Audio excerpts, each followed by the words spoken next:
মায়েরা সতী হয়, এক পতি ছাড়া স্বপ্নেও পর পুরুষের চিন্তা করে না, পতি প্রাণা হয়। যাদের ভিতরে ইষ্ট প্রীতি, ভগবত প্রীতি, আরাধনা আছে, তাদের রূপের মধ্যে এমন একটা তেজ বিকিরণ হয়, সেই তেজের দিকে অসুররাও পর্যন্ত মাথা নত করতে বাধ্য হয়। ভগবান যদি কারো রূপ দিয়ে দেয়, সেই রূপের মাধুর্যে স্বরূপ প্রকাশ হয়ে পড়ে। কারো কারো রূপ দেখে দেখবেন, কোন কোন মায়ের দিকে তাকিয়ে দেখবেন মা বলতে ইচ্ছা করবে তাদের। এর কারণ হলো ভগবত ভজনের দ্বারা, সতীত্বের দ্বারা যাদের হৃদয়ের মাধুর্য প্রকাশ হয়, তাদের রূপের মধ্যে একটা দিব্যতা থাকে। এই দিব্যতাটাই হলো নারীর সম্পদ। এই দিব্যতাটাই হলো নারীর সম্পদ। প্রেম পরতত্ত্ব সীমা, রাস বিলাসের চরম পরিণতি, প্রেম বিবর্ত বিলাস শ্রীমূর্তি, পরম করুণা বরুণালয় শচীনন্দন, শ্রী শ্রী নদিয়া বিহারী গৌর হরি, পতিত উদ্ধারণ পতিত তারণ, প্রেম চিন্তামণি দাতা শিরোমণি, পরম কারণিক দয়াল শ্রীনিতাই চাঁদের মহ অনুপম, গুণমহিমা শুভারম্ভে প্রারম্ভে, অস্মদীয় জীবন সর্বস্ব জীবন ধন, প্রাতঃস্মরণীয় পরম বন্দনীয় সদ্গুরু শ্রী ভগবান শ্রী গুরু মহারাজের যুগল পাবন পদারবিন্দে পরার্ধ কোটি দণ্ডবত প্রণতি। গত চতুর্থ দিবস হরিকথার এই সুধা যজ্ঞে যিনি অমৃত বর্ষণ করেছেন, বন্দনীয় স্মরণীয় পূজনীয় শ্রীচরণ শ্রী শ্রী ফরিদপুর আঙিনায় কি হচ্ছে? ফরিদপুর আঙিনায় মহানাম সম্প্রদায়ের যিনি পরম আচার্য প্রবর, স্মরণীয় প্রাতঃস্মরণীয় প্রপূজ্য চরণ শ্রী শ্রীল কান্তিবন্ধু ব্রহ্মচারী মহারাজের রাতুল চরণ বন্দনা পূর্বক তারই রেখে যাওয়া ফেলালভ ভগবত অমৃতকে প্রার্থনা করে সমাগত বৈষ্ণব কুলতিলক মহাত্মাগণ, সজ্জনগণ, সাধুজন, শ্রদ্ধাশীলা ধর্মশীলা দেবী মূর্তি কল্যাণিয়া মাতৃগণ, হরি কথা প্রেমিক ভগবত ভক্তগণ, সকল ভক্ত চরণে দিন অতি দিনের সশ্রদ্ধ দণ্ডবত প্রণতি। ভগবান বলেন, স্বল্পমস্য ধর্মস্য ত্রয়তে মহৎ ভয়াৎ। স্বল্প পরিমাণে যদি যথাযথ ধর্মকে কেউ আশ্রয় করে, প্রতিপালন করে, তবে তিনি মহামহা ভয় হতে ত্রাণ পান। স্বল্পমস্য ধর্মস্য ত্রয়াতে মহৎ ভয়াৎ। যদি পরিপূর্ণ সম্পূর্ণ নয়, স্বল্প পরিমাণেও কেহ যথাযথ ধর্মকে আশ্রয় প্রতিপালন করতে পারে, মহামহা ভয় হতে, বিপদ হতে তিনি ত্রাণ পান। ধর্ম শব্দের সরলত্ব হলো যাকে ধারণ করলে ইহকাল পরকালে স্খলিত হতে হয় না, পতন হতে হয় না। ধর্ম শব্দের সহজ স্বাভাবিক সরলত্ব এটি, যাকে ধারণের মাধ্যমে অবারিত পতন হতে, স্খলন হতে আমরা রক্ষা পাই। এজন্য কৃষ্ণ দ্বৈপায়ন বেদব্যাস তিনি পঞ্চম বেদ মহাভারতে কৌরব এবং পাণ্ডবদের সম্মুখে এনে জগতে জানিয়েছেন যে ধর্মকে যিনি রক্ষা করেন, ধর্ম তাকেই রক্ষা করেন। আপনারা দেখবেন অত্যন্ত সংকটপন্ন পরিস্থিতিতেও পাণ্ডবদের বিনাশ করা যায়নি। তাদের সম্মুখে এই জড়জাগতিক বহু সংকটপন্ন পরিস্থিতি উপস্থিত হয়েছিল। পাণ্ডবদের জীবন কৃষ্ণদ্বৈপায়ন বেদব্যাস যেভাবে মহাভারতে আমাদের জানিয়েছেন, তাতে মহা মহা সংকট হতে পরিত্রাণ পেয়েছিলেন পাণ্ডবরা। তার একটি মাত্র কারণ, পাণ্ডবরা ধর্মকে আশ্রয় করেছিল।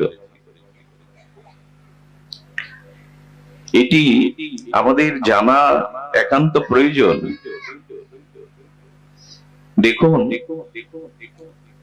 স্বয়ং অখণ্ড পরতত্ত্ব ব্রহ্মাদির বাঞ্ছিত অনাদিরাদি সর্বকারণের কারণ অখণ্ড অদ্বয় পরতত্ত্ব ভগবান শ্রীকৃষ্ণ পঞ্চ পাণ্ডবদের সাথে ছায়ার মতো, সজ্জনগণের মতো, মিত্রগণের মতো, এমনকি তৃতীয় পাণ্ডব অর্জুনের রথের সারথি অর্থাৎ একজন দাসের মতো, চাকরের মতো তিনি পঞ্চ পাণ্ডবদের সাথে এভাবে সর্বদা তাদের রক্ষা করেছেন, ছায়ার মতো সঙ্গী হয়েছেন। কারণ কি? কারণ ভগবান নিরপেক্ষ তত্ত্ব হলেও তিনি জানিয়েছেন যেখানে শ্রী, যেখানে ভগবান, যেখানে ধর্ম, সেখানেই বিজয়। মানুষের মনে প্রশ্ন জাগে যে বর্তমান তো অধর্মের জয় আমরা দেখছি, কিন্তু না, সেটা বেশি দিনের নয়। অধর্মের অভ্যুত্থান হতে পারে, অধর্ম কিছুদিন প্রতিষ্ঠা পেতে পারে, কিন্তু তা চিরন্তন নয়। অধর্মের অভ্যুত্থান মাঝে মাঝে হলেও অধর্ম চিরস্থায়ী প্রতিষ্ঠা পেতে পারে না। এই জন্য পঞ্চ পাণ্ডবদের এই মহাধ্বংসের হাত থেকে, মহা সংকটের হাত থেকে বারবার ত্রাণ পাওয়ার উপায় ধর্মকে আশ্রয় করার জন্য। ভগবান শ্রীকৃষ্ণ কেন অর্জুনের রথের সারথি হতে যাবেন? এই জন্য যে পঞ্চ পাণ্ডবকে যদি আমরা বিচার করি, এরা কারা? তো লক্ষ্য করবেন, পঞ্চ পাণ্ডবদের সম্পর্কে বলতে গিয়ে বলা হচ্ছে যুধিষ্ঠির মহারাজ সাক্ষাৎ ধর্মরাজ, অর্থাৎ যুধিষ্ঠির মহারাজ সাক্ষাৎ ধর্মের মূর্তি। ধর্মের যদি কোনো রূপ দেওয়া যায়, তো যুধিষ্ঠির মহারাজ হলে ধর্মের স্বরূপ বা ধর্মের রূপ, প্রকৃষ্ট রূপ। ভীম হলেন ধর্মযুক্ত বল। ধ্যান দিন, এগুলি আপনার মধ্যেও যদি থাকে আপনি বিজিত হবেন। আপনার পরাজয় লেখা হবে না, আপনার পতন হবে না। প্রথমত আপনার মধ্যে থাকতে হবে যুধিষ্ঠির স্বরূপ ধর্ম, ভীম স্বরূপ ধর্ম। তো বল, অধর্মের বল নয়। ধর্ম, ন্যায়, সত্য, আদর্শের বল, এটা ভীমের প্রতীক। অর্জুন হলেন জীবত্বের প্রতীক। নরনারায়ণ রূপে এসেছিলেন কৃষ্ণ এবং অর্জুন জীবত্বের প্রতীক। নকুল হলো বুদ্ধির প্রতীক, আর সহদেব যিনি, তিনি শাস্ত্র বলেছেন সুন্দরের প্রতীক। যদি আপনার সাথে ধর্ম থাকে, ধর্মযুক্ত বল থাকে, যদি আপনি ধর্ম বুদ্ধি সম্পন্ন হন, যদি আপনার ভিতরে ধর্মীয় শুদ্ধতা, সদাচার থাকে, তবে সেই জীব সত্তার ভার ভগবান নিজে গ্রহণ করেন। আচ্ছা, পঞ্চ পাণ্ডবদের সাথে আরেকটি শক্তি ক্রিয়া করেছিল, খুব মার্মিক কথা। সেই শক্তি ক্রিয়া না করলে পঞ্চ পাণ্ডবদের প্রতি এত ভগবান প্রিয়তা বোধ ছায়ার মতো তাদের সঙ্গী হতেন না। পঞ্চ পাণ্ডবরা ভগবানের এত প্রিয় একটি কারণে, পাঞ্চালী দ্রৌপদীর কারণে। দ্রৌপদী হলো দয়ার প্রতীক, করুণার প্রতীক। খুব ধ্যান দিয়ে শুনবেন, এগুলি আপনার আমাদের মধ্যে কুরু এবং পাণ্ডব দুটো পক্ষই আছে। দ্রৌপদী হলেন করুণা এবং দয়ার মূর্তি। আচ্ছা, আপনার সাথে ধর্ম আছে কিন্তু আপনার মধ্যে দয়া নেই, অর্থাৎ দ্রৌপদী যদি না থাকে, করুণা যদি না থাকে, দয়া যদি না থাকে, তবে সে ধর্ম মঙ্গলময় হয় না, মঙ্গল প্রতিষ্ঠা করতে পারে না। আপনার মধ্যে ধর্ম আছে অথচ দয়া নাই, সে ধর্ম কল্যাণকারী হতে পারে না। করুণা নাই, সে ধর্ম কল্যাণকারী হতে পারে না। আচ্ছা, আপনার মধ্যে বল আছে, শুদ্ধ সাত্বিক ধর্ম বল আছে, বল থাকলে কি হবে? যদি দয়া না থাকে, করুণা না থাকে, তবে সেই বল সত্যকে, সুন্দরকে, ধর্মকে প্রতিষ্ঠা করতে পারে না। আপনার বুদ্ধি আছে, সুমেধা, সুবুদ্ধি, কিন্তু বুদ্ধি সু থাকলে কি হবে? বুদ্ধির সাথে যদি দয়ারূপ দ্রৌপদী না থাকে, করুণারূপ দ্রৌপদী না থাকে, তবে আপনি ধর্ম প্রতিষ্ঠা করতে পারবেন না। আপনার মধ্যে যদি সুন্দরতাও থাকে, তবে আপনি প্রকৃত সুন্দর নন, যদি সেই সুন্দরের সাথে করুণা এবং দয়া যুক্ত না হয়। আমার মনে হয় দ্রৌপদীরও দয়া পঞ্চ পাণ্ডবদের সাথে ছিল বিধায় ধর্ম, বল, মেধা, বুদ্ধি সবকিছুই জয়ী হয়েছে। এই জন্য আমাদের জীবনে এই দয়া আজ নাই, করুণা আজ নাই। জীবের দুঃখে আমাদের হৃদয় কাঁদে, অন্যের কষ্টকে আমরা নিজের কষ্ট বলে অনুভব করি। এই জন্য যতদিন পর দুঃখে আপনি দুঃখ না পাচ্ছেন, পরের বিপদকে আপনি নিজ বিপদ না মনে করতে পাচ্ছেন, পরের চোখের জল সেই ভার নিতে না পাচ্ছেন, এই দয়া, এই করুণা যতদিন না থাকছে, ততদিন ধর্ম প্রকৃতভাবে প্রতিষ্ঠা পায় না। পঞ্চ পাণ্ডবের স্ত্রী দ্রৌপদী কেন? আসলে এই পাঁচটা গুণের সাথে, পাঁচটা শক্তির সাথে দয়াটা যদি যুক্ত হয়, তবেই তারা বিশ্বজয়ী হয়, তবেই তারা রক্ষা পায়। আমাদের অনেকের কাছে ধর্ম আছে, করুণা নেই, দয়া নেই। আমাদের অনেকের কাছে বল আছে, অথচ আমাদের হৃদয়ে করুণা নেই। এই জন্য শাস্ত্রে বারবার বলেছেন, যুধিষ্ঠির ধর্মমূর্তি, ভীমসেন বলের মূর্তি, অর্জুন কিসের মূর্তি? জীবত্বের মূর্তি, নকুল জ্ঞান এবং সরলতা বা বুদ্ধি হলো সহদেব। এর মধ্যে করুণা বা দয়া যুক্ত হয়েছে। এইগুলি যদি আপনার মধ্যে কিঞ্চিত পরিমাণ সিন্ধু থেকে বিন্দু থাকে, তবে ভগবান আপনার পেছনে ছায়ার মতো আছেন, ধর্মই আপনাকে রক্ষা করবে। আচ্ছা, বিবেচনা করে দেখেছেন? আপনারা বিজ্ঞ শ্রোতা, শাস্ত্রজ্ঞ শ্রোতা, রামচন্দ্র বনবাসী, আছে তার কিছু বানর সেনা, জাম্ববান, সুগ্রীব, এরাই। কিন্তু লঙ্কেশ, ত্রিলোক বিজয়ী দেবতাদের ত্রাস, সেই রাবণ স্বর্ণ লঙ্কায় নিরাপদ সমুদ্রের ওপারে, রাবণের আছে লক্ষ লক্ষ সেনা, রাক্ষসগণ, মেঘনাদের মতো এবং কুম্ভকর্ণের মতো বীরগণ। কিন্তু রাবণের পতনের কারণ কি? রাবণ রামচন্দ্রের থেকে, কি বলা হয়, রামচন্দ্র এসেছিলেন ক্ষত্রিয় কুলে, সূর্য বংশে, কিন্তু রাবণ এসেছিলেন পুলস্ত ঋষির বংশে, ব্রাহ্মণ বংশে। রাবণ স্বর্ণ লঙ্কায় নিরাপদ পরিবেষ্টিত, রামচন্দ্র বনবাসী হয়ে বনে বনে ঘুরছে। রামচন্দ্রের পিছনে বানর সেনা, কিন্তু রাবণের সম্মুখে বীর যোদ্ধাগণ। রাবণ রথে পড়ে উপবিষ্ট যুদ্ধ করছেন, রামচন্দ্র মৃত্তিকায় মাটিতে দাঁড়িয়ে যুদ্ধ করছেন। এর পরেও রাবণ অমরত্ব পেয়েছিলেন, দেবতাদের ত্রাস যিনি, তার পতনের কারণ কি?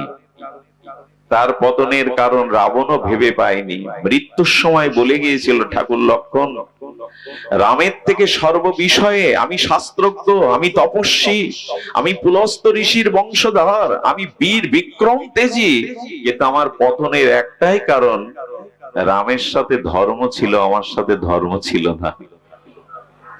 রামচন্দ্রের সাথে ধর্ম ছিল, আমার সাথে ধর্ম ছিল না। এই জন্য স্বল্পমস্য ধর্মস্য ত্রায়তে মহত ভয়াৎ। সামান্য যদিও ধর্ম তুমি প্রতিপালন করো, ধর্মকে ধরে রাখতে পারো, মহাভয় হতে তুমি ত্রাণ পাবে। আজ মানুষের চিত্তে এত সংখ্যা কেন, এত ভয় কেন? মানুষ আজ এত অস্থির কেন, অনিরাপদ কেন, নির্ভয় হতে পারছে না কেন? পর্যালোচনা করে দেখুন, মানুষের জীবনে আজ ধর্ম থেকে মানুষ অনেক সরে গেছে। এইটুকু বলবো, ধর্ম মানে যাগযজ্ঞ নয়, ধর্ম মানে এরকম ২-১০টা অনুষ্ঠান নয়, ধর্ম মানে হাজার হাজার লোককে একত্রিত করে সেটি লোক সংঘট্ট করা নয়। ধর্ম যা কিছু তা আচরণে, অনুষ্ঠানে নয়। অনুষ্ঠান প্রয়োজন, সংকীর্তন প্রয়োজন, ভাগবত আলোচনা প্রয়োজন, কিন্তু যদি অনুষ্ঠানে আর আলোচনা শ্রবণে এটি সীমাবদ্ধ থাকে, ধর্ম কখনো জাগবে না। কারণ ধর্ম আচরণে জাগরিত হয়, বলাই নয়, শোনাই নয়। ধর্ম মানে শুধু অনুষ্ঠান নয়, আলোচনা নয়, কীর্তন নয়, আচার ও পরম ধর্ম। এই অনুষ্ঠান থেকে, ভাগবত তত্ত্ব থেকে যদি আমাদের আচরণে এগুলো প্রতিফলিত হয়, তখনই ধর্ম সাকার হবে। কিন্তু আজ শুধু অনুষ্ঠানই যদি আমরা স্রোতের মতো, নদ নদীর স্রোতের মতো অনুষ্ঠান বয়ে যায়, অথচ ধর্মের প্রত্যেকটি উপদেশ দেখবেন আচরণের কথা বলা হয়েছে। এই যে উপদেশামৃতগুলি, এই যে ভগবানের তত্ত্বগুলি, ভাগবত থেকে, শাস্ত্র থেকে ঋষিরা তাদের সাধন উপলব্ধি থেকে যে তত্ত্বগুলি জানিয়েছেন, এগুলো একটি তত্ত্ব আচরণ ছাড়া শুধু শ্রবণে বা কীর্তনের জন্য নয়। পর স্ত্রীকে মাতৃজ্ঞান করো, এটি শ্রবণ বা কীর্তনের বিষয় না আচরণের বিষয়? একটু কথা বলুন। পর স্ত্রীকে মাতৃস্বরূপ দেখো, এই যে আমাদের উপদেশামৃত, এটি কি শ্রবণ বা কীর্তনের জন্য না আচরণের জন্য? আচরণের জন্য। সংযমটা শুধু শ্রবণের জন্য না বলার জন্য? রিপুগুলিকে, ইন্দ্রগুলিকে সুসংহত, সংযত করো। সম দম এগুলি বলার বিষয় না, এগুলি আচরণের বিষয়। এই জন্য শাস্ত্রে বলছেন আচার ও পরম ধর্ম। সেই আচরণ, যথাযথ ধর্মকে আজ আমরা আচরণে প্রস্ফুটিত করতে পারছি না, প্রকাশ করতে পারছি না। এই জন্য আজ আমাদের ভিতরে এত সংখ্যা, এত বিনাশের ভয়, এত পতনের ভয়। একটা জিনিস জানবেন, মানুষ নির্ভীক তখনই হতে পারে যখনই তার মধ্যে ধর্ম বুদ্ধি বিরাজ করে। মানুষের মধ্যে যদি কখনো অধর্ম প্রবেশ করে, তখন সে জীব দুর্বল হবেই। আর এই দুর্বলতাই সমস্ত পতনের কারণ। মানুষের জীবনে যত অপকর্ম, যত অন্যায় অশাস্ত্রীয় কর্ম আসে, তার প্রধান কারণ দুর্বলতা। মানুষ নির্ভীক হতে পারে না যদি ধর্ম তার ভিতরে বিরাজ না করে, আচরণশীল না হয়।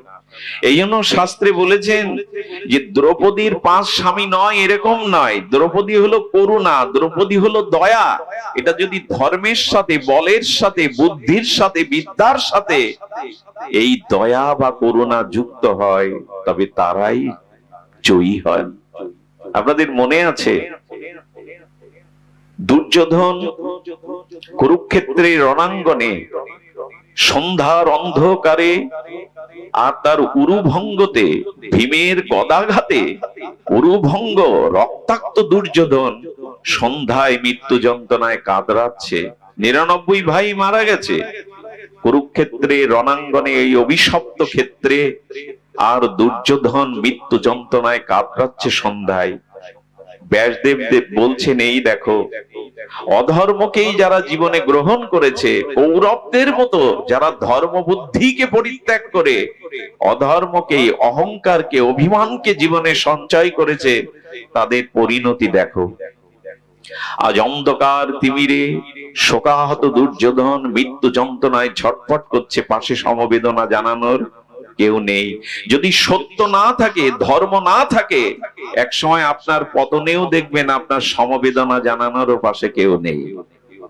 যদি ধর্ম না থাকে, সত্য না থাকে, আপনার পতনে সমবেদনা জানানোর আপনি কাউকে একদিন পাবেন না। দুর্যোধনকে দেখুন, মহাভারতের এই পরম ইতিহাসকে সম্মুখে অবলোকন করুন। সে সময় অশ্বত্থামা এলো।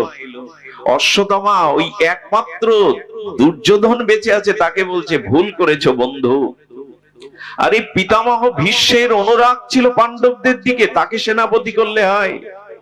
তুমি যদি আমাকে সেনাপতি করতে, আজও যেটুকু সময় আছে তুমি বেঁচে আছো, আমাকে সেনাপতির দায়িত্ব দিলে পঞ্চপাণ্ডবের মস্তক ছেদন করে আমি তোমাকে উপহার দিতাম। মানুষের পদ প্রতিষ্ঠার কত বড় প্রলোভন দেখুন। ৯৯ ভাই মারা গেছে, কুরুক্ষেত্রে পাঞ্চবদের বিজয় ঘরের দুয়ারে, সে সময় পদের প্রতিষ্ঠা দেখুন। ভীষ্মকে নিন্দা করে দ্রোণাচার্য পুত্র অশ্বত্থামা বলছেন, সখা, সেনাপতিকে তুমি ভুল নিয়োগ দিয়েছিলে। আসলে ভীষ্ম পিতামহ পঞ্চ পাণ্ডবদের প্রতি তার স্নেহ মমতা ছিল, এই জন্য কুরুক্ষেত্রের যুদ্ধে তুমি জয়ী হতে পারোনি। দেখুন, ৯৯ ভাই মারা গেছে, নিজেও মুমূর্ষ, মৃত্যুর মুখোমুখি দাঁড়িয়ে, তবু মানুষের হিংসা দেখুন। ধর্মবুদ্ধি না থাকলে, আদর্শ জীবনে না থাকলে, গুরু গোবিন্দ যদি সম্মুখে আদর্শ রূপে না থাকে, পরিণতি দেখুন। মৃত্যু যন্ত্রণায় কাতরাচ্ছে, তখনও তার হিংসা যায়নি। তিনি দেহে রক্ত তিলক করে দিয়ে অশ্বত্থামাকে বললেন, পঞ্চপাণ্ডবের মাথা যদি কেটে নিতে পারো, আমি অন্তত শান্তিতে মরতে পারবো। আজই আমি তোমায় সভাপতি করে দিলাম, আমি তোমায় যুদ্ধের সেনাপতির দায়িত্ব দিয়ে দিলাম। চিন্তা করা যায়, যাদের ধর্ম বুদ্ধি নেই, যাদের জীবনে আদর্শ রূপ ভগবান নেই, ত্যাগ বৈরাগ্য নাই, মৃত্যুর সময় তাদের হিংসা দেখুন। পঞ্চপাণ্ডবের মাথা চাইছে। মহাভারত সাধারণ গ্রন্থ নয়, পঞ্চম বেদ রূপে খ্যাত। ভগবানের জ্ঞান অবতার ব্যাসদেবের অবিস্মরণীয় দান এই মহাভারত। সেদিন শ্রী গোবিন্দ পঞ্চপাণ্ডবদের বাঁচানোর জন্য সেই রাত্রে তাদের তাঁবুতে ঘুমাতে দেননি। ভ্রমণের ছলে তাদের বাইরে নিয়ে এসেছিলেন নদীর তীরে, কিন্তু ঘুমিয়েছিল পাঞ্চালীর যজ্ঞাসিনী দ্রৌপদীর ৫ শিশুপুত্র। বস্ত্র দিয়ে আবৃত করা ছিল তাদের শরীর। আর সে সময় সেই তীব্র হিংসার দাবানলে পুড়তে পুড়তে অশ্বত্থামা এসে সেই ৫টি শিশুর অজ্ঞাতে মাথা কেটেছিলেন পঞ্চপাণ্ডব মনে করে।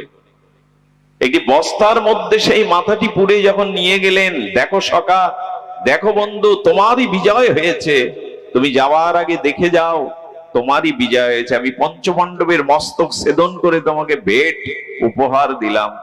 মস্তক গুলে খুলে পড়ার সাথে সাথে দুর্যোধন ব্যথিত হলেন। আর এরা পাঞ্চালীর পুত্র, এই কৌরব পাণ্ডবদের উত্তরাধিকারী, এরা বংশের প্রদীপ দেওয়ারও কাউকে রাখনি। তিরস্কার করলেন, গালি দিলেন। আপনারা জানেন, পঞ্চপাণ্ডব ভোরবেলা ফিরে এসে দেখে দেহগুলো পড়ে আছে, নিথর, মস্তক নেই। দ্রৌপদীর চোখের জল, সন্তান হারানোর বেদনা। অর্জুন প্রতিজ্ঞা করেছিলেন যে আততায়ী তোমার সন্তানদের বধ করেছে, আমি তোমার সামনে তার মস্তক ছেদন করবে, প্রতিজ্ঞা করলাম। জানেন যে অশ্বত্থামা সে সময় ব্রহ্মাস্ত্র পর্যন্ত, আর পরীক্ষিত মহারাজের পিতা অভিমন্যুকে মারার জন্যও ছেড়েছিলেন। অর্জুন তাকে এনে দ্রৌপদীর সামনে আততায়ীকে বধ করার প্রেরণা গোবিন্দও দিয়েছিল। যারা ঘরে আগুন লাগায়, যারা মা বোনদের গায়ে হাত দেয়, যারা আপনার সহায় সম্পত্তি ছিনিয়ে নেয়, এই অধর্ম আততায়ীকে বধ করার কোনো পাপ নয়। ভগবান গীতায় বলে দিয়েছেন, আততায়ীকে বধ করো, এটি পাপ নয়।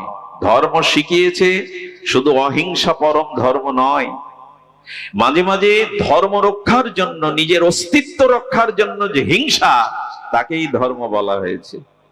সামনে সাপ আসলে বিষধর জয় নিতাই বলবেন, জয় গুরু বলবেন, আত্মরক্ষা করুন। সীমান্তে যারা দাঁড়িয়ে আছে দেশ মাতৃকা রক্ষার জন্য, তারা বিদেশি শত্রু দেখলে কি সেখানে ধর্ম প্রকাশ করবে, গলাগলি করবে? লিঙ্গন করবে না। দেশ রক্ষার জন্য অন্যকে হত্যা করাই কুরুক্ষেত্র। এই জন্য দ্রোণাচার্যকে, ভীষ্মকে অর্জুনের দ্বারা বধ করালেন ভগবান। এই সামনে থাকতে কোনো হিন্দু কাপুরুষ হতে পারে? আমি একটা কথা বলি আপনাদের, স্বামী বিবেকানন্দ এই বৈদিক সনাতন ধর্মে এসেছিলেন এক বীর বিক্রম সূর্য পুরুষ। যুগনায়ক স্বামী বিবেকানন্দকে প্রশ্ন করা হয়েছিল, একদল সাংবাদিক তারা প্রশ্ন করেছিলেন, স্বামীজি আপনি পাশ্চাত্য অনুভবের দ্বারা অনুভূতি করেছেন, ভারতবর্ষ পদব্রজে হেঁটেছেন, আপনি আমেরিকায় চিকাগোতে বিশ্ব ধর্ম সভায় সমস্ত বিশ্বকে সম্মুখে দেখার সুযোগ পেয়েছেন, পাশ্চাত্য সকল কিছু আপনার অনুভূতি, আপনি হিন্দু জাতি সম্পর্কে কিছু বলুন, এই সনাতনী হিন্দু জাতি সম্পর্কে কিছু বলুন। স্বামীজি বলেছিলেন, হিন্দু ভালো ভালো কিন্তু খুব ভালো না। হিন্দু ভালো ভালো কিন্তু খুব ভালো না। সাংবাদিকরা প্রশ্ন করছেন, ভালো ভালো খুব ভালো না। স্বামীজি পরিষ্কার হলো না। উনি বলেছিলেন, চক্ষু মুদ্রিত করে এই ধ্যানস্থ যুগানায়ক ভারত সূর্য বলেছিলেন, হিন্দুদের মধ্যে দয়া আছে, মমতা আছে, পরোপকারের ভাবনা আছে। এরা মঠ মন্দির তৈরি করে, 12 মাসে 13 পার্বণ করে, এদের ভিতরে উদারতা আছে, ধর্মবুদ্ধি আছে, শ্রদ্ধা বুদ্ধি আছে, এরা শাস্ত্রকেও মান্যতা করে, এরা মানুষের পাশে দাঁড়ায়। এই জন্য ভালো ভালো বলেছি। এদের অনেক গুণ আছে, কিন্তু খুব ভালো না বলেছে। এই জন্য যখন জাতির রক্ষার প্রশ্ন আসে, ধর্ম রক্ষার প্রশ্ন আসে, তখন এরা সামনে জীবন দেওয়ার জন্য এগিয়ে যায় না। এইটাই হলো এদের ভালো না। এদের নেই কি গুণ? এদের বিদ্যা আছে, বল আছে, শিক্ষা আছে, ধর্ম আছে, মঠ আছে, মন্দির আছে, সনাতনের ইতিহাস আছে বিচ্ছ জোড়া। নেই শুধু ধর্মের জন্য, জাতির জন্য প্রাণ উৎসর্গ করবার মতো সামনে এগিয়ে যাওয়া, পিছিয়ে পড়ে এরা। স্বামীজির এই পর্যবেক্ষণ যথাযথ রূপে তিনি তার চিন্তা দর্শনের দ্বারাই বলেছিলেন।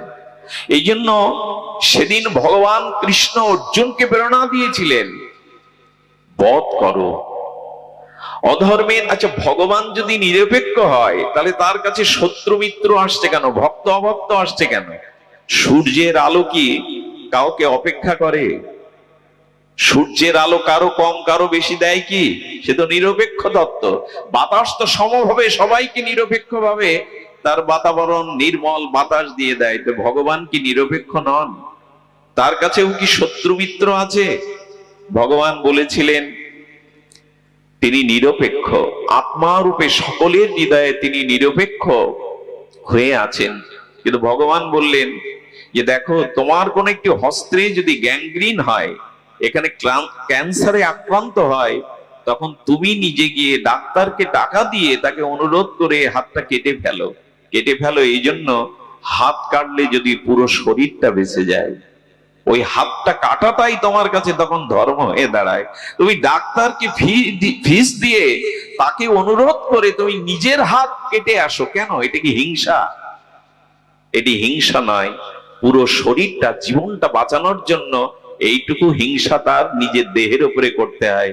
তো পৃথিবীতে ধর্ম প্রতিষ্ঠার জন্য, ধর্ম রক্ষার জন্য, সাধুদের সজ্জনকে পরিত্রাণ করার জন্য মাঝে মাঝে যদি কিছু কেটে ফেলতে হয়, সেটা অধর্ম নয়, সেটা অনিরপেক্ষ নয়। ডাক্তার যখন কারো বুকে ছুরি দিয়ে অপারেশন করে অপারেশন থিয়েটারে, এটা ডাক্তারের হিংসা নয়। কারো বুকে ছুরি বসানো তো হিংসায়, ডাক্তারের জন্য এটা হিংসা নয়, বরঞ্চ এটা ধর্ম। এই জন্য সমাজ, জাতি, আত্মকল্যাণের জন্য যেগুলি হিংসা ভগবান দেখিয়েছেন ভক্ত রক্ষার জন্য, অধর্ম অধার্মিকের বিনাশ জন্য, এটা ভগবানের অনিরপেক্ষ নয়। আরো বলি, ভগবানের হাতে যারা বধ হয়েছেন, কংস, রাবণ, এরা যোগীন্দ্র মনীন্দ্রের মতো মুক্তি পেয়েছেন, সাযুজ্য মুক্তি। এটা কি ভগবানের অনিরপেক্ষতা? ভগবান হাতে যারা বদ্ধ হয়েছেন তারা সাযুজ্য মুক্তি পেয়েছেন। কংসকে বধ করলেন ভগবান কৃষ্ণ। কংসের আত্মা আলো রূপে দিব্য প্রদীপের দীপ্যমান শিখা রূপে গোবিন্দের চরণে সাযুজ্য মুক্তি লীন হয়ে গেলেন। এই জন্য গোস্বামীরা গোবিন্দের একটা নাম দিয়েছেন হতার গতিদায়ক। গোবিন্দ যাদের বধ করেন তাদেরও পরম গতি দেন, তাদের মুক্তি দেন, যেটা তপস্যার দ্বারা হয় না। ভগবান নিরপেক্ষ, ভগবান অনিরপেক্ষ নন। কিন্তু ভক্তের প্রতি তার আলাদা করুণা থাকে। যেখানে ধর্ম আছে, করুণা আছে, দয়া আছে, সেখানে ভগবান ছায়ার মতো। আচ্ছা, অর্জুনের রথের সারথি হলেন। সারথি মানে ড্রাইভার, মানে একরকম চাকরি। অর্জুন কি বলছেন কুরুক্ষেত্রের আগে? সেনার উভয়ের মধ্যে স্থাপিত রথশ্চ্যুত। কৃষ্ণকে ধাক্কা দিয়ে বলছেন, হে কৃষ্ণ, দুই সেনার, উভয় সেনার মধ্যে রথটা স্থাপন করো। কাকে আদেশ দিচ্ছে অর্জুন? যিনি বিশ্ব স্রষ্টা, অনাদিরাদি, সর্বকারণের কারণ, অখণ্ড পরতত্ত্ব, স্বয়ং ভগবানকে আদেশ দিচ্ছে সেনার উভয়ের মধ্যে স্থাপিত রথশ্চ্যুত। হে অচ্যুত, তুমি আমার এই রথখানা দুই সেনার মধ্যে স্থাপন করো। গোবিন্দ রথের সারথি হয়ে ঘোড়ার ঘাস খাওয়াচ্ছেন, রথটা মুছে দিচ্ছেন, আর অর্জুনের আদেশ পালন করছেন। কেন জানেন? কারণ এই জন্য তোমাদের সাথে ধর্ম আছে, যেখানে ধর্ম সেখানে আমি। এই জন্য আজ আমাদের জীবনে এই ধর্ম বুদ্ধিটা প্রয়োজন। আপনারা জানেন ভগবান কাউকে বধ করেন না। যেদিন অক্কুর মহারাজ এসে বৃন্দাবনে, মথুরা মণ্ডলে বৃন্দাবনে এসে নন্দ মহারাজকে বলছেন কৃষ্ণ কংসকে বধ করেছে, বলে তা হয় নাকি? আমার কৃষ্ণকে জানি না? মা দড়িটাই কাটতে পারলো না, যশোদা তাকে দড়ি দিয়ে বন্ধন করলো, দড়ি কাটতে পারলো না, সে কংসকে মারবে? কংস মরেছে তার নিজের পাপের কারণে, কৃষ্ণ কাউকে হত্যা করেনি। আজ কৌরবদের, আজ রাবণের পতনের কারণ হলো তাদের নিজের অধর্ম বা পাপ। ভগবান উপলক্ষ মাত্র। আমাদের পতন হয় আমাদের পাপের কারণে। সামনে যে শত্রু দেখেন, এগুলো উপলক্ষ। এই জন্য শাস্ত্রে বলছেন যে অর্জুনের মতো আপনিও যদি ধর্মকে আশ্রয় করতে পারেন। অর্জুনকে যখন কেউ প্রশ্ন করত যুধিষ্ঠির কি হয়, তখন বললেন উনি আমার ধর্ম, উনি আমার আদর্শ। আপনিও যদি ধর্মকে বড় ভাইয়ের মতো মনে করতে পারেন, তার ছায়া তলে তার আদেশে জীবন কাটাতে পারেন, তখন আপনিও জয়ী হবেন। আমাদের জয়ী হবার এই একটি কেবল মন্ত্র। আসুন ধর্মকে আমরা আঁকড়ে ধরি। আর ধর্ম শব্দের অর্থ স্বামী প্রণবানন্দ এই বৃহত্তর ফরিদপুরের বাজিতপুরের আমাদের হিন্দু সংগঠক যুগাচার্য স্বামী প্রণবানন্দ অপূর্ব ধর্মের 4টি সংজ্ঞা দিয়েছেন। এগুলো আমাদের জানা দরকার। বৃহত্তর ফরিদপুরের মানুষ ধন্য, কত মহামানবের জন্ম। সেই স্বামী প্রণবানন্দ, যিনি প্রণাম মঠ বা ভারত সেবাশ্রমের প্রতিষ্ঠাতা, তিনি বলেছিলেন ধর্ম হলো ত্যাগ, সংযম, সত্য আর ব্রহ্মচর্য।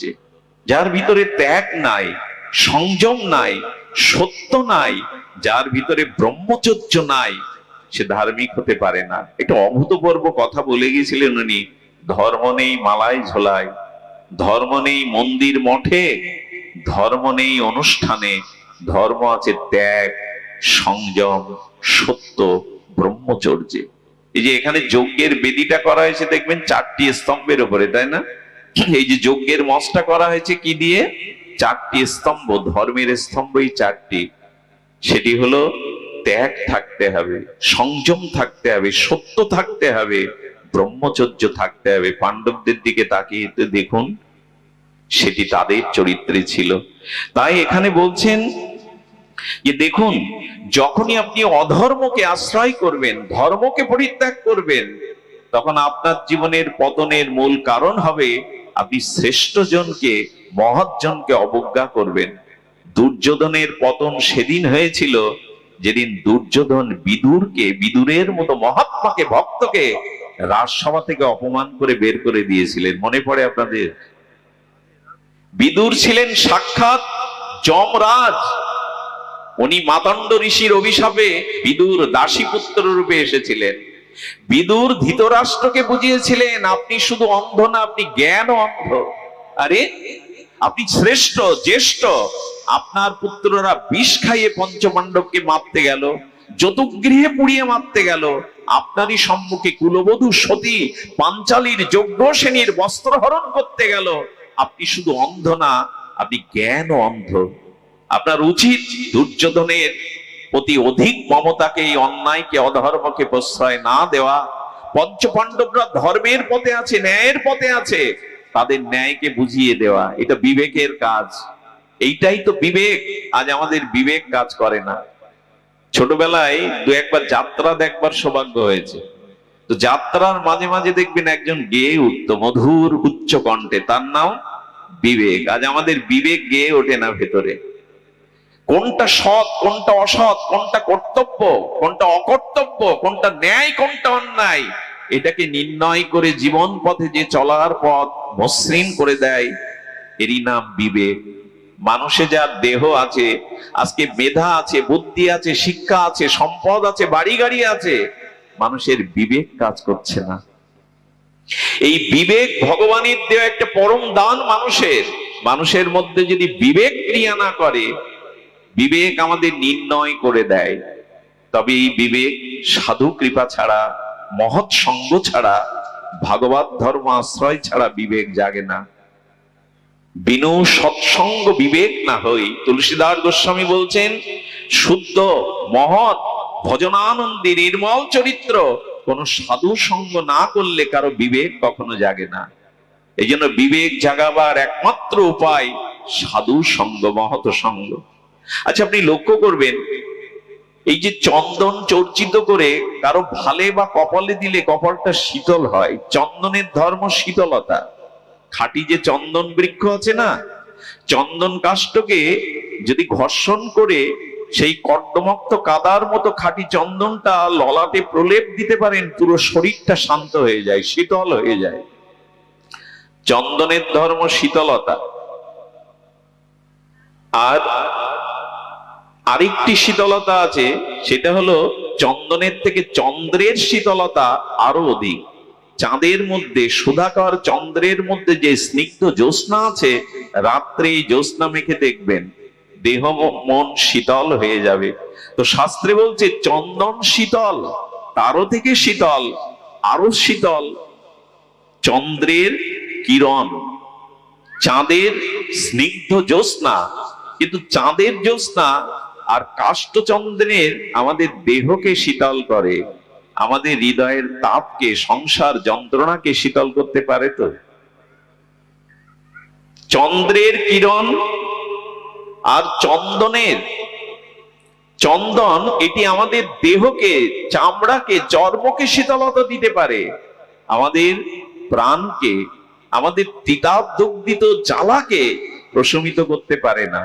বলে এর থেকে আরেকটি শীতলতা আছে, যার পাশে গেলে মন শীতল হয়, ত্রিতাপ জ্বালা শীতল হয়। এটা সাধু সঙ্গরূপ চন্দন। সাধু সঙ্গরূপ চন্দনে যদি কেউ যায়, তার মন শীতল হবেই, তার অন্তর যে ত্রিতাপ দগ্ধিত তাপ, সেটি অবশ্যই শীতল হবে। সাধুরূপ চন্দন। এই জন্য সাধু সঙ্গ এত কষ্ট করে দূর দূরান্ত থেকে এই তীব্র তাপদাহে কেন বসেছেন? সাধু সঙ্গরূপ চন্দন হৃদয়ে যদি মাখা যায়, বিবেক জেগে ওঠে, ত্রিতাপ জ্বালা শীতল হয়, তাপিত হৃদয় শান্ত সমাহিত হয়। চন্দন যত ঘষবেন তার পবিত্র গন্ধ বাতাবরণে ছড়িয়ে যাবে। চন্দন ঘষলেই তার সুগন্ধ প্রকাশিত হয়ে পড়ে বাতাসে। আর সাধু সঙ্গে হরিকথা শ্রবণ করলে বিবেকের বাতাস বইতে থাকে, বিবেকের সুবাতাস বইতে থাকে। জীবন আনন্দময়, সৎময়, আদর্শমুখী হতে থাকে। এই জন্য মানুষের উচিত সাধু সঙ্গরূপ চন্দন হৃদয়ের প্রলেপ দেওয়া। সাধুদের পাশে যারা ভজন করে, ভজনানন্দী মহাপুরুষ, তাদের পাশে বসে দেখবেন ওই পরিবেশটাও পবিত্র হয়ে যায়। ওইখানে বসলে আপনার ভিতরে একটা শান্ত সমাহিত, একটা নিরাবিল আনন্দের স্পর্শ আপনি হৃদয়ে পেয়ে যাবেন, যদি কোনো ভজনানন্দী শুদ্ধ সাধুর পাশে বসতে পারে। হৃদয়কে শীতল করতে পারে সাধুরূপ চন্দন। এই জন্য সৎসঙ্গের এত মহিমা, সাধু সঙ্গের এত মহিমা। বলছিলাম বিদুরজি এই মহান ভাগবত, তিনি ধৃতরাষ্ট্রকে পাপের পরিণামের কথা শোনাচ্ছিলেন। তোমার সন্তানদের অধর্ম অপকর্ম এর পরিণাম ভালো না, তুমি এখনই প্রতিকার করো। পেছন থেকে দুর্যোধন এই কথা শুনে বসেছিলেন, আর দুর্যোধন তখন নিন্দা করেছিলেন। পাণ্ডবদের প্রশংসা করছেন, আমার খাবেন, হ্যাঁ আমার মন্ত্রিসভায় মন্ত্রিত্ব করবেন, আমার খাবেন, আর পাণ্ডবদের প্রশংসা করবেন, বেরিয়ে যান। অপমান করেছিলেন। ক্রোধে অগ্নিমুক্তি হয়ে দুর্যোধন বিদুরকে রাজসভা থেকে পরিত্যাগ করেছিলেন। আর আপনার মুখ যেন আমি না দেখি, তিরস্কার অপমান লাঞ্ছনা করে বিদুরকে সেদিন বের করে দিয়েছিলেন। বিদুর একটা কুঁড়ে ঘর তৈরি করে আর জঙ্গলের মধ্যে বিদুরানী এবং বিদুর ভগবানের ধ্যান ধারণা করতেন। আপনারা জানেন কুরুক্ষেত্রের যুদ্ধে এই বিদুর তীর্থ পরিক্রমায় বেরিয়েছিলেন, তিনি ছিলেন না। যখনই আপনার ভিতরে অধর্ম আসবে তখন কয়েকটি জিনিস আপনার মধ্যে চলে আসবে, সেটা হলো অভিমান, অহংকার। আর এই অভিমান অহংকার আসার সাথে সাথে শ্রেষ্ঠকে যখন অমর্যাদা করবেন তখন আপনার জীবনে আয়ু, শ্রী, যশ, সমস্ত মঙ্গল বিনষ্ট হবে। এই দেখুন তার প্রমাণ। বিদুরের মতো মহাত্মাকে যেদিন অভিমানে দুর্যোধন তিরস্কার করেছিলেন, অপমান করেছিলেন, সেই দিনই কৌরবদের পতন নিশ্চিত হয়ে যায়। সেই দিনই কৌরবদের পতন লিখিত হয়ে যায় যে মহৎকে অবজ্ঞা করো না, শ্রেষ্ঠকে অবজ্ঞা করো না।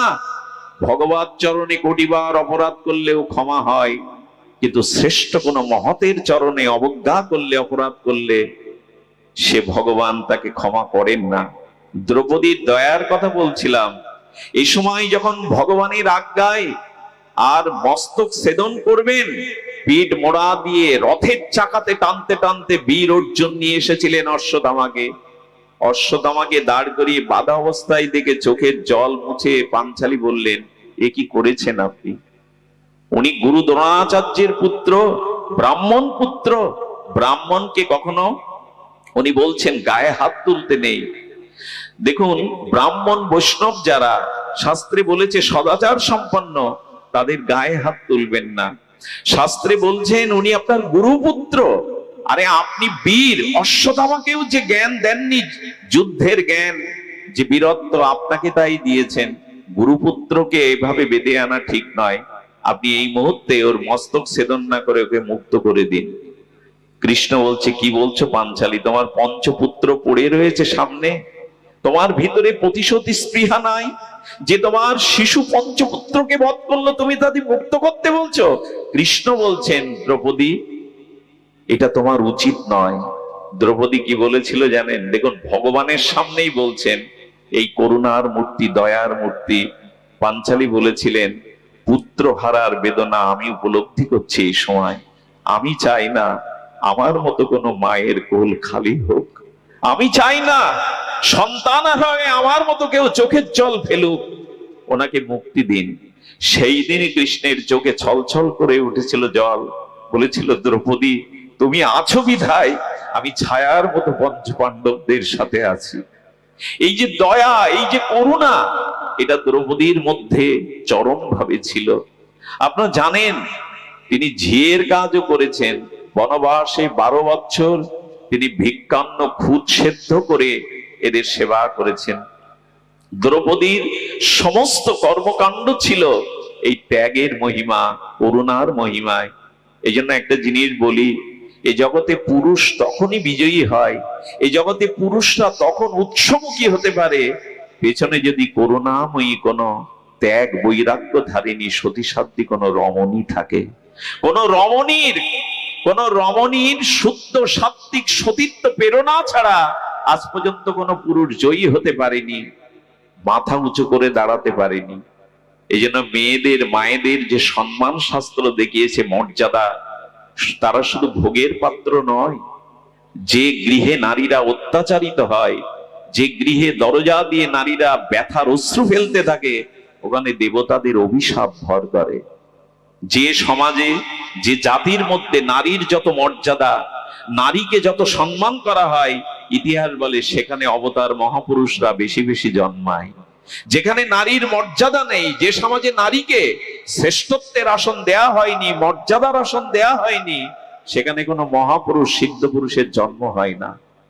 এই জন্য যে ঘরে নারীরা গোপনে ব্যথার অশ্রু, অত্যাচারের অশ্রু পতিত করে, ওখানে দেবতাদের অভিশাপে জ্বলে পুড়ে শেষ হয়ে যায়। দ্রৌপদীর কারণেই পাণ্ডবদের এই বিজয়। কারণ বল আছে, ধর্ম আছে, বুদ্ধি আছে, বিদ্যা আছে, কিন্তু সাথে করুণা থাকতে হবে, দয়া থাকতে হবে, তবেই ধর্ম প্রতিষ্ঠাতা পাবে। এই জন্য আসুন, এই অহংকার, অভিমান, আভিজাত্য, গর্ব, এগুলি কৌরবদের কাজ, পাণ্ডবদের কাজ নয়। এই দুটো পক্ষকে সামনে এনে ব্যাসদেব দেখিয়েছেন যে দেখো, ধর্মকে আগলে ধরো। শাস্ত্র এও বলেছেন, তুল্লা ইন্দুস্তুতি মৌনি সন্তুষ্ট যেন কেনচিৎ। দ্রৌপদীর মধ্যে এটা ছিল, কে প্রশংসা করলো, কে নিন্দা করলো, এটি সমভাবী থাকতো। এই জন্য আমরা সামনে আনলাম স্বল্পমস্য ধর্মস্য ত্রয়াতে মহাত ভয়াত। যদি সামান্য ধর্মকে, আদর্শকে আগলে ধরতে পারেন, আপনি মহাভয় হতে ত্রাণ পেয়ে যাবেন। এটাই ছিল বলবার উদ্দেশ্য, যে আমরা ধর্ম বুদ্ধি যদি থাকে তাহলেই আমরা রক্ষা পাবো। আর এই ধর্ম তখনই জাগে যখন জীবনে ভগবানকে সেবা ধর্মরূপ আমরা গ্রহণ করতে পারি। ছোট একটু দৃষ্টান্ত আপনাদের বলি। আপনারা লক্ষ্য করেছেন,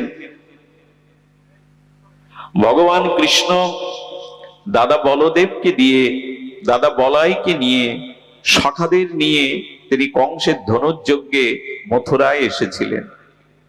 মথুরার রাসপুরীতে সেই আকাশচুম্বী অট্টালিকা, চারিদিকের সেই মানুষজন হই হুল্লোড়, এ করতে করতে শ্রীদাম সুদাম সখাগণ বলছেন, ভাই কানাই, আমাদের মধুময় আনন্দময় বৃন্দাবন বড় মধুময়, এখানে আকাশচুম্বী অট্টালিকা, এখানে সব নগর, এই নগরীর নাগরিক যন্ত্রণা আমাদের ভালো লাগে না। আসলে সখা, ব্রজে ফিরে চল। সেই নীল যমুনার জলে সন্তরণ করা, সেই ষড়ঋতুর ফুলকুসুমে মালা চন্দন পরিহিত করা, সেই কলকাকুলির পাখির কুঞ্জনে পঞ্চমতা নিয়ে সুমধুর গানে আমোদিত হওয়া, সেই যে গাছে গাছে পরিপক্ক ফলের আস্বাদন করা, সেই ধেনু নিয়ে গোষ্ঠে বাঁশির মুরলীর ধ্বনি। ফিরে চল ভাই কানাই। একটা কথা বলি, যারা বৃন্দাবনকে ভালোবেসেছেন এদের কাছে বৈকুণ্ঠও ভালো লাগবে না। যারা মধুময় আনন্দময় ভগবানের শ্রীনিকেতন বৃন্দাবনকে ভালোবেসেছেন, জানেন বৈকুণ্ঠে দুটি জিনিস নাই। বৈকুণ্ঠে কুণ্ঠা নাই, মানে কোনো দুঃখ জরাব্যাধি বৈকুণ্ঠে নাই। আর একটা জিনিস নাই, ওখানে গোবিন্দের চরণ ধুলি নাই, বৃন্দাবনের ধুলি নাই। ব্রজের ধুলি এত মধুময়, কারণ গোবিন্দ দ্বারকাধীশে পায়ে স্বর্ণ পাদুকা পরেছেন, মথুরায় এসেও তিনি পাদুকা পরেছেন। কিন্তু রাধারানী প্রেমময়ী, করুণাময়ী, আমার শ্রী গোবিন্দ ব্রজেন্দ্র নন্দন, ব্রজনাথ, ব্রজ জীবন, বৃন্দাবনে পাদুকা পায়ে দেননি 11 বছর। আজও সেই ধুলিটাই রয়ে গেছে, রাধারানীর চরণ অঙ্কিত ধুলি, শ্রী গোবিন্দের চরণ অঙ্কিত ধুলি। এই জন্য বৃন্দাবনে এই আনন্দময় মধুময় দিব্য চিন্তামণি ধাম বৃন্দাবনকে যারা হৃদয় একবার ভালোবেসেছেন, এদের কাছে বৈকুণ্ঠও ভালো লাগার কথা না। তো সকারা বলছেন, ফিরে চল ভাই কানাই। এখানে সব লোকজন, এখানে চারিদিকে ভিড়, এখানে আকাশচুম্বী অট্টালিকা, এখানে না আছে পুষ্প কানন, এখানে না আছে চন্দন, এখানে না আছে নীল যমুনার জল, না আছে পাখির কলকাকলি, এখানে না আছে রাখাল রাজা বেশে মুরলীর ধারী তুই। ফিরে চল ভাই। গোবিন্দ ব্যথা পেলেন, সকারা কষ্ট পাচ্ছে। হঠাৎ করে উনি দেখলেন এক রমণী, তিনি ভোজরাজ কংসের সবার মধ্যে প্রবেশ করতে যাচ্ছেন। হাতে কিছু ফুল মালা এবং সোনার কৌটাতে উনি চন্দন নিয়ে যাচ্ছেন। এনার পরিচয় আপনি জানেন, ইনি কুবজা, ইনি অসুন্দরী কুবজা। কুজো, চারিদিকে তার সেই কুৎসিততা, কেউ তার দিকে ভিড়ে তাকায় না। কিন্তু কুবজার নিত্যদিনের একটা কাজ ছিল, ভোজরাজ কংসকে তিনি ফুলমালা চন্দন দিয়ে আসতেন। কৃষ্ণ পেছন থেকে দেখলো সকারা কষ্ট পাচ্ছে, একটু ফুল হলে একটু চন্দন হলে ওদের হৃদয়ে আনন্দ পেত। পেছন থেকে তিনি ডাকছেন কুবজাকে, সুন্দরী। মধুর কণ্ঠের এই সুন্দরী সম্ভাষণ পেয়ে কুবজা পেছনে তাকিয়ে, তো কুজো উঁচু হয়ে গোবিন্দের শ্রীবদন কমল বদন দেখতে পাচ্ছেন না, কিন্তু গোবিন্দের কমল চরণ পাদ পদ্মে যেই দৃষ্টি পড়েছে, এমন দিব্য চিন্ময় অপূর্ব দুটি কমল চরণ দেখে বলছেন, যার কণ্ঠ এত সুন্দর, যার চরণ এত সুন্দর, সে আমাকে সুন্দরী বলে ডাকলো। আজ পর্যন্ত কেউ সুন্দরী আমাকে বলেনি। সুন্দরী, আমি তোমায় ডেকেছি, আমার সখাদের আমাদের একটু ফুলমালা চন্দন দেবে। মধুর কণ্ঠে গোবিন্দের আহ্বানে কুবজা সর্বস্ব ভুলে গেলেন রাজার কথা, রাজার মালা চন্দনের কথা। দেব বই কি, সবাইকে মালা চন্দন দিয়ে দিলেন। এই চন্দন এবং মালা এগুলি পেয়ে সখারা কিছুটা তাদের চিত্তে প্রসন্ন হলেন, তারা আনন্দিত হলেন।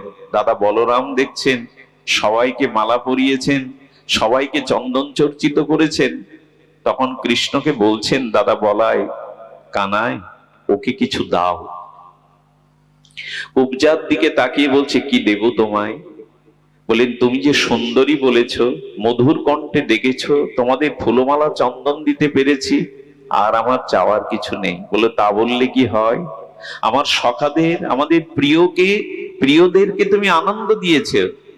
দাদা বলরাম বলছেন, শোন কানাই, নারীদের যদি কিছু দিতে হয়, সেটা দিতে হয় নারীদের জীবনের সব থেকে বড় শ্রেষ্ঠ ফললাভ হলো তাদের রূপ মাধুর্য।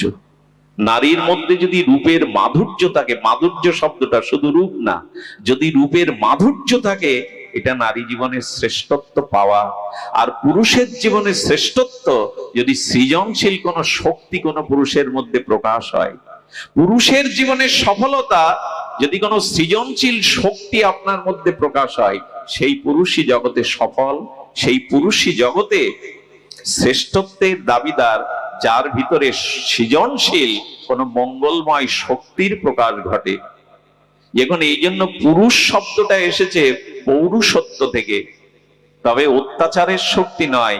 নিজের মধ্যে যদি সৃজনশীল সমাজ কল্যাণ জগৎ মঙ্গলের কোন শক্তি আপনার মধ্যে প্রকাশ হয়, তবেই পুরুষের প্রাপ্তি, ফললাভ, শ্রেষ্ঠত্ব, জীবন সফল। একটু বলতে হয়, বিল্লমঙ্গলের জন্য এখানে কেউ আসেননি, আমার এই রক্ত মাংসের পিণ্ড দেহটার জন্য এখানে কেউ আসেননি। যদি খুব ভেতর থেকে জিজ্ঞাসাটা আসে, কেন এসেছেন? বিল্লমঙ্গল তোমার জন্য আসেনি, আসলে তোমার মুখ দিয়ে দুটো হরি কথা ভগবান প্রকাশ করছেন, এই জন্য এসেছে। এই জন্য কোন পুরুষের মধ্যে যদি সৃজনশীল মঙ্গলময় কোন শক্তির প্রকাশ ঘটে, সেটা তপস্যার দ্বারা, সাধনার দ্বারা, বিদ্যার দ্বারা, তবে সেই পুরুষই শ্রেষ্ঠ। যে পুরুষের মধ্যে কোনো শক্তি নাই, আসলে তিনি মৃত। সৃজনশীল কোন মঙ্গলময় শক্তি যে পুরুষের মধ্যে নাই, যার শক্তি জগতের কল্যাণে এলো না, পরিবারের কল্যাণে এলো না, সমাজের কল্যাণে এলো না, তিনি মৃত, পুরুষ হওয়ার যোগ্য নয়। আর যে নারীর মধ্যে রূপের মাধুর্য নাই, সে নারীর জীবনও সফল নয়। তবে কি সুন্দরী হতে হবে না, এখানে মাধুর্য শব্দটা বলা হচ্ছে। অন্তরের সৌন্দর্যের সাথে বাইরের সৌন্দর্য যুক্ত হলেই তবে সে মাধুর্য সৌন্দর্য প্রকাশ হয়। গোবিন্দ দাদা বলরামের কথায় কুবজা নোখে নিজের বৃদ্ধাঙ্গুলিটি দিয়ে একটু চাপ দিলেন, আর পিঠে আস্তে করে একটি চড় দিলেন, ওঠো সুন্দরী, ওঠো। যেই বললেন, কুবজার আর সমস্ত অসুন্দরতা কেটে গেল।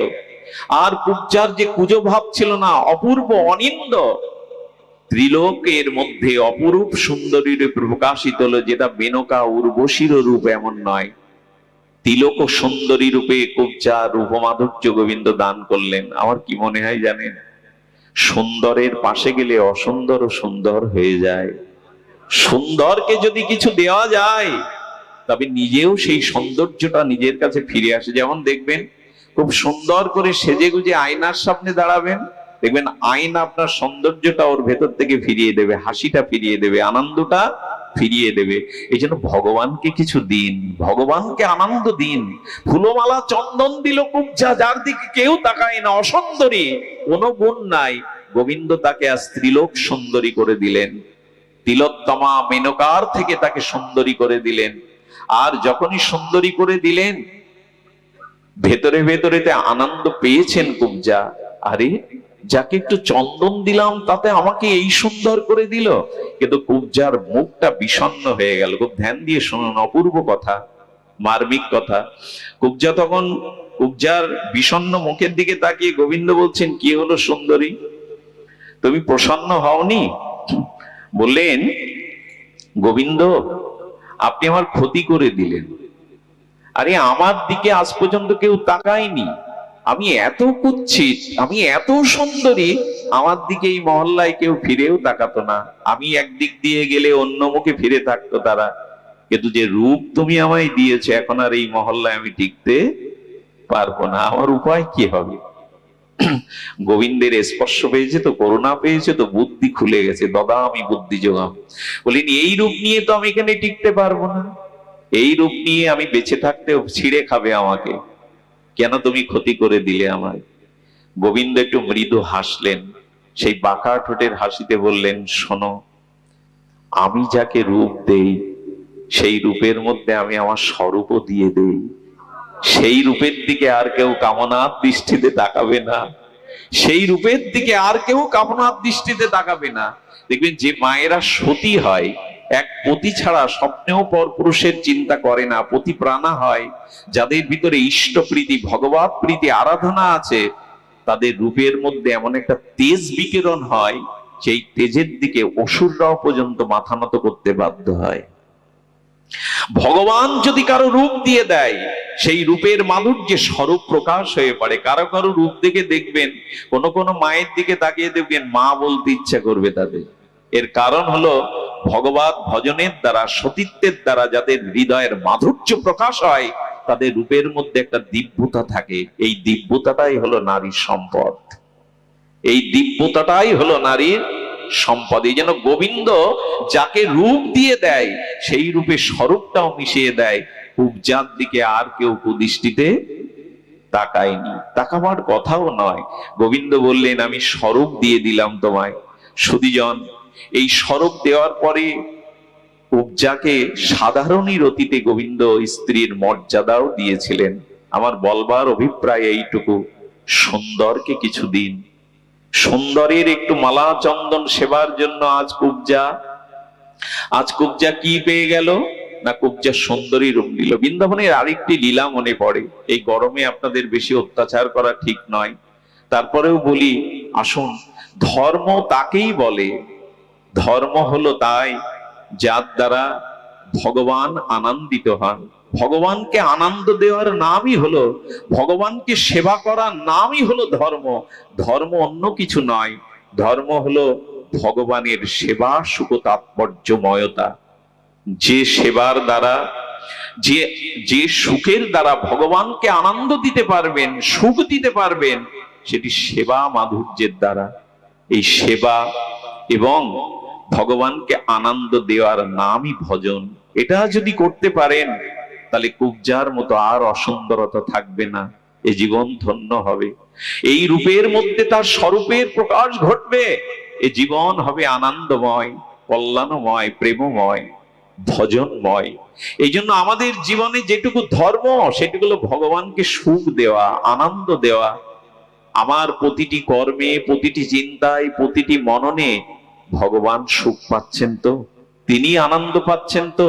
ভগবানকে সামনে রেখে যারা নিজের সুখের ব্যবস্থা করে নেয়, কথাটি কিভাবে বোঝায়? ভগবানকে সম্মুখে রেখে নিজের সুখের যন্ত্রের মতো ভগবানকে ব্যবহার করে, এরা আদৌ ভগবানকে ভক্তি করে না। এরা ভগবানকে সামনে রেখেছে নিজের সুখ বাসনা পূরণের মেশিন বা যন্ত্র হিসাবে। তাই আপনাদের কাছে নিবেদন করব যে দেখুন, মানুষের জীবনে নিজের সুখে, নিজ ভোগের বাঞ্ছা ত্যাগ করে যদি জগতের হিত, যদি জগদীশ্বরের সেবা, যদি ভক্তের সেবা, মহতের সেবা করতে পারেন, তখনই সেটাই হবে পরম আনন্দের। আপনার